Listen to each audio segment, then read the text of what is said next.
In the opening narration, we're told that in 1988, crime rates in the United States skyrocketed by a staggering 400%. In response, the government took drastic action, cordoning off Manhattan Island with a 50-foot containment wall. This is Trump's favorite movie. This transformed the bustling metropolis into the nation's sole maximum security prison, with deadly mines encircling the bridges and tunnels that once connected it to the mainland. Inside the isolated fortress, there are no guards patrolling the streets, but the entire perimeter is under constant surveillance by the vigilant U.S. police force stationed around the island. Within these walls, every criminal is sentenced to life imprisonment, and there is no getting out. Fast forward to 1997, and we witness a gripping scene. Two fugitives desperately attempt to escape on a makeshift raft. A military helicopter warns them to return, but they keep pushing forward. This turns out to be a bad decision, as the cops drop a gas canister from above, destroying the raft and killing the prisoners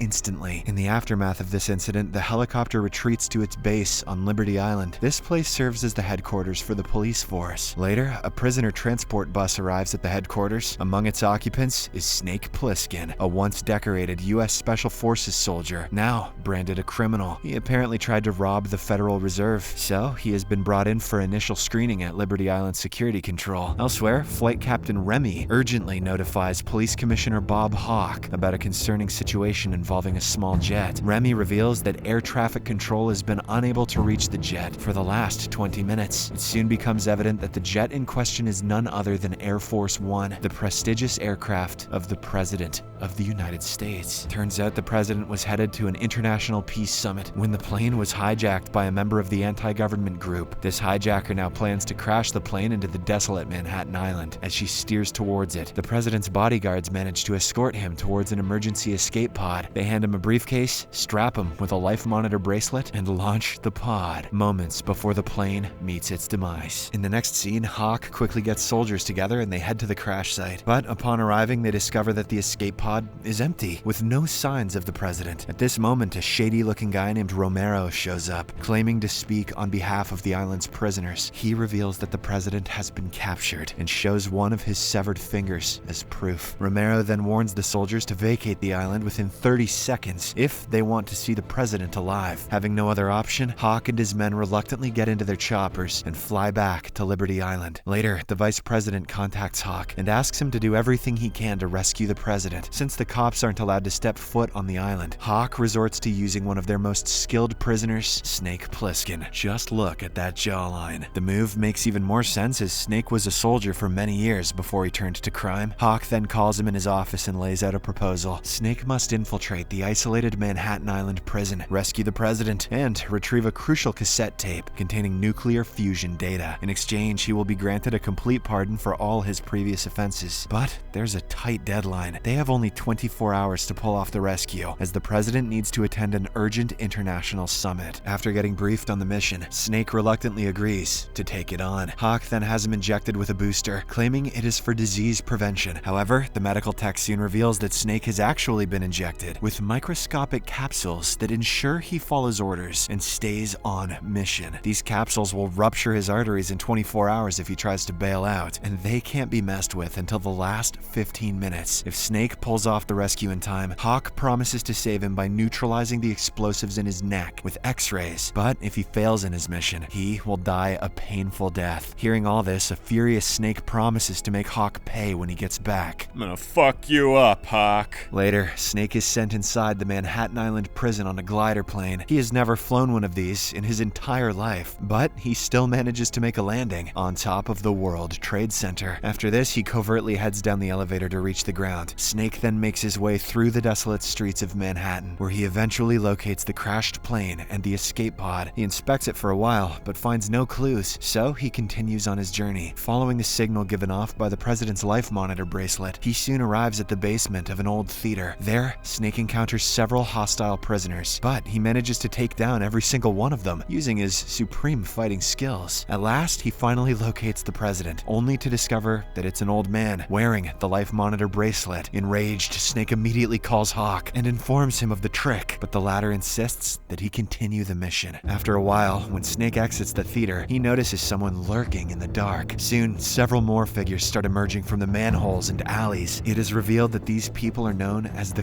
crazies, and they are notorious for looting and vandalizing the city at night. Realizing that he has been outnumbered, Snake makes a run for it and hides in an abandoned diner. There, he comes across a scared woman who pleads with him to help her escape. However, the crazies soon arrive at the diner and drag her from underneath the floor. Snake can only watch helplessly as she screams for help. He then gets back on the streets, where an intense chase ensues. Just when it seems he's going to get captured, a friendly prisoner named Cabby shows up in his taxi. Snake gets inside without any hesitation, and the two quickly drive away from there. Along the way, they engage in conversation, and Snake asks about the president's whereabouts. In response, Cabby reveals that he has been held hostage by the Duke of New York, the biggest crime lord on the island. In the next scene, the two drive to the New York Public Library, which is the abode of a guy named Brian. He is apparently the most intelligent person on Manhattan Island, and has all the answers that they need. Upon arrival, they are greeted by his girlfriend, Maggie, who welcomes them inside. When Snake finally comes face to face with Brian, he is taken aback. Turns out the two were friends during their time in the army many years ago. Snake then holds him at gunpoint and demands to know where the president is. Brian reluctantly responds that he's being held captive by the notorious gang leader called the Duke of New York. This deadly man leads a gang known as the Gypsies, and they have been terrorizing the city for years. No one dares to confront them because of their brutality and inhumane nature. Brian also reveals about the Duke's intentions for kidnapping the president. He actually wants to escape over the heavily guarded 69th Street Bridge, using the president as both protection and leverage. At this moment, the Duke arrives with his thugs to get a blueprint of the mines on the bridge. Snake knows that he will not get a better opportunity to infiltrate their base, so he coerces Brian and his girlfriend Maggie to lead him to Duke's hideout. He then steals a car from one of the thugs, and they all drive away from there. On their way, they encounter yet another gang named the Skulls, who start launching projectiles at them, but the group somehow manages to escape unharmed. Skulls don't have eyes, so they can't aim. Soon after, they reach the hideout, and Snake learns that the president is confined in an old train car. With time running out, he then gathers the group and formulates a risky idea. Brian and Maggie are assigned to create a distraction, while he will sneak inside the car and rescue the president. The couple reluctantly agrees to this, and they set off in different directions. Unfortunately, when Snake reaches the car, he encounters a guard at the entrance. He somehow manages to subdue him, but gets injured in the process. Regardless, Snake proceeds with his mission and gets the president out of the car. But as they try to get away, they are caught by the Duke's men and taken into custody. In a shocking twist, it is revealed that Brian and Maggie were the ones who alerted the gang of Snake's presence. Later, Duke ties up the president to a wall and uses him as target practice. During this, he shoots open his briefcase, which contains a cassette tape about nuclear fusion. Romero doesn't know of its importance, but he still puts it in his pocket. The following day, Snake is forced into a fighting ring, where he has to go up against a giant opponent. Due to his injury, he's unable to showcase his true abilities, and therefore gets heavily punished in the opening minutes. On the other hand, Brian and Maggie devise a plan to reach the president. They actually want to rescue him, in hopes that the government will pardon their crimes. The couple somehow gets into the room where the president is held hostage. Then, they eliminate Romero and his guards one after another, using a silenced gun. Once the coast is clear, the couple frees the president and heads to the top of the World Trade Center, where Snake's glider is still sitting. Back in the fighting ring, Snake takes a heavy beating from his giant opponent, but using his quick thinking and reflexes, he somehow manages to defeat him with a strike to the head. Just when the crowd starts cheering for him, a henchman arrives and informs Duke that the president has escaped. This makes the notorious leader so angry that he orders all of his men to hunt down the traitors and kill them on the spot. After the announcement, chaos erupts in the arena as all the men rush to find the president. Snake, who is not being watched by anyone, takes this opportunity to escape. He soon catches up with Brian, Maggie, and the president atop the World Trade Center. However, before they can make their escape, some prisoners push their glider off the roof, destroying it. Now, with an entire army of men chasing after them, the group rushes to the streets, where fortunately, Cabby is waiting for them. As the group races away from there, Duke and his gang relentlessly pursue them. In the midst of the chaos, Cabby unexpectedly reveals that he has the nuclear fusion tape. He had actually traded it with Romero earlier. Seeing this, the president asserts his authority, demanding that they give the tape to him. However, Snake holds onto it to ensure that he has some control in this dangerous situation. Now, with only 23 minutes left before the time runs out, Snake leads the group towards the bridge. He doesn't have the blueprints to the mines present there, but he also can't back out at this pivotal moment. Unfortunately, when they reach a bit further, their cab hits a mine. This results in a huge explosion that claims poor Cabby's life. Despite the setback, the rest of the team is determined to escort the president safely on foot, but tragedy strikes once again as Brian steps on a mine, fatally injuring him. At the same time, we see Duke and his men speeding towards towards the bridge. Although it is only a matter of time before Brian passes away, Maggie just can't leave him behind. Therefore, she stays with him and tries to slow down the bad guys by shooting at them, but Duke easily runs her over with his car, killing her